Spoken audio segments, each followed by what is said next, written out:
ఒకసారి ఒక నాన్నగారు తన కుమారుణ్ణి బీచ్‌కి తీసుకొని వెళ్తాడు. వెంటనే ఆ కుమారుడు ఒక పెట్టె తీసుకొని దానిలో మట్టిని వేసుకొని రెడీగా ఉంటాడు బీచ్‌కి వెళ్ళాలని. అయితే నాన్నగారు అడుగుతారు, "ఎందుకు కావాల్సినంత మట్టి మనకి ఆ సముద్రం దగ్గర దొరుకుతది. నువ్వెందుకు మళ్ళా మట్టిని పెట్టెలో వేసుకొని తీసుకొస్తావు?" అంటే, "కాదు కుదరదు" అని తన పెట్టెని తెచ్చుకుంటాడు ఆ పిల్లవాడు. అయితే ఆ బీచ్‌కెళ్ళిన వెంటనే అక్కడున్న విస్తారమైన ఇసుకని చూసి ఆశ్చర్యపోతాడు. అమ్మో! ఇక్కడ ఇంత ఇసుకుంది.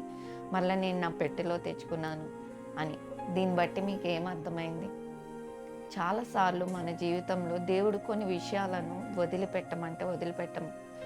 అది దేవుని చిత్తంలో లేని మనుషులు, దేవుని చిత్తంలో లేని ఉద్యోగాలు, దేవుని చిత్తంలో లేని ఇల్లు, మరి మనం దేవునికి ఇష్టం లేని ఒక పాపపు అలవాటు వాటిని వదిలిపెట్టకుండా అక్కడే ఉండి గిరి గీసుకొని కూర్చొని ఏంటి నా బతుకు అని, నా జీవితంలో నేను ముందుకు వెళ్ళట్లేదు, నా జీవితంలో ఆశీర్వాదం లేదేంటి అని బాధపడుతూ ఉంటాం, విసిగిపోతాం, వేసారిపోతాం.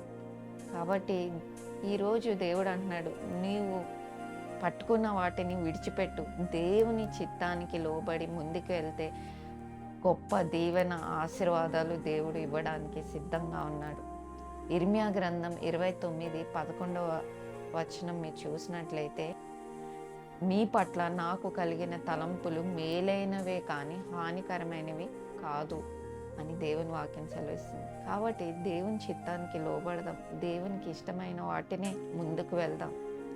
ఈరోజు సరిచేసుకుందాం, సరిదిద్దుకుందాం.